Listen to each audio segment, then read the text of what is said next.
नमस्कार, सीमाज किचनमध्ये आपलं स्वागत आहे। आज मी राजगिरा वडी करणार आहे।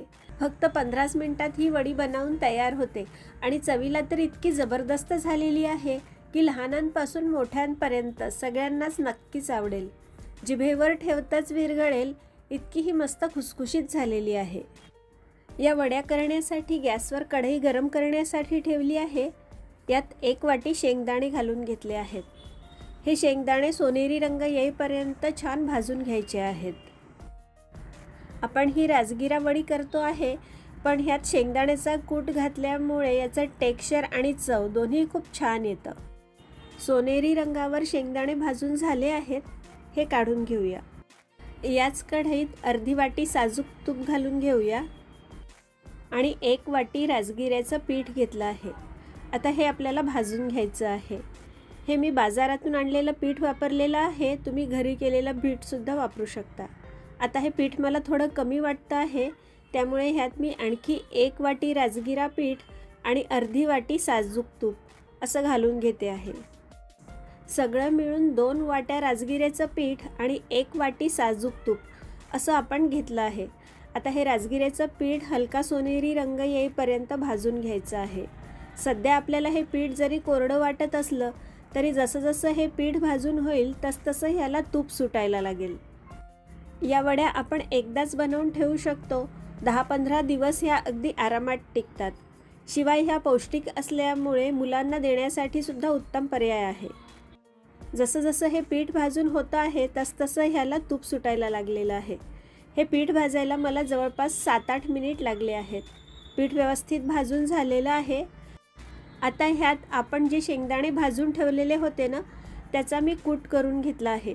तो कूट घालून घ्यायचा आहे। पिठामध्ये हा कूट व्यवस्थित एकजीव करून घ्यायचा आहे। हे मिक्स करून घेऊया। सगळं मिश्रण चांगलं एकजीव करून झालेलं आहे। 2 वाट्या राजगिऱ्याचं पीठ आणि 1 वाटी शेंगदाण्याचं कूट, त्यासाठी 1.5 वाटी गूळ घेतला आहे। गॅसची फ्लेम मी बंद केली आहे आणि आता हा गूळ व्यवस्थित मिक्स करून घ्यायचा आहे। कढई आणि मिश्रण गरम आहे, त्यामुळे हा गूळ लगेचच मेल्ट होईल। कढई मी खाली काढून घेतली आहे आणि ह्यात 1 चमचा वेलची पावडर घालून घेतली आहे। तो व्हिडिओ स्किप झालेला आहे। आता हे सगळं मिश्रण चांगलं एकजीव करून घ्यायचं आहे। एका ताटाला मी आधीच थोडं तूप लावून घेतलेलं होतं। मिश्रण व्यवस्थित मिक्स करून झाल्यावर लगेचच आपल्याला हे ताटात काढून घ्यायचं आहे आणि अशा प्रकारे हे थोडं थापून घ्यायचं आहे। हे मी चमच्याने थापते आहे, तुम्ही एखाद्या वाटी किंवा पेल्याने सुद्धा हे थापून घेऊ शकता। अशा प्रकारे हे एकसारखं करून घ्यायचं आहे।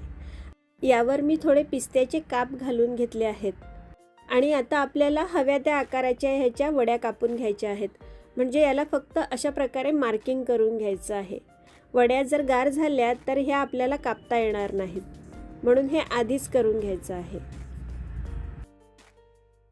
15-20 मिनिट झाले आहेत। वड्या आता छान गार झालेले आहेत आणि या मस्त सेट झालेल्या आहेत। आपण जे मार्किंग करून घेतलेलं होतं तिथे पुन्हा एकदा सुरीने ह्या वड्या कापून घ्यायच्या आहेत आणि आपल्या मस्त खुसखुशीत अशा ह्या उपवासाच्या वड्या तयार आहेत। तुम्हाला या वड्या कशा वाटल्या मला कमेंटमध्ये नक्की सांगा हं। व्हिडिओ आवडला असेल तर लाईक करा आणि आपल्या मित्रपरिवारात शेअर करा। पुन्हा एकदा भेटूया अशा छानशा रेसिपीसह। Thank you.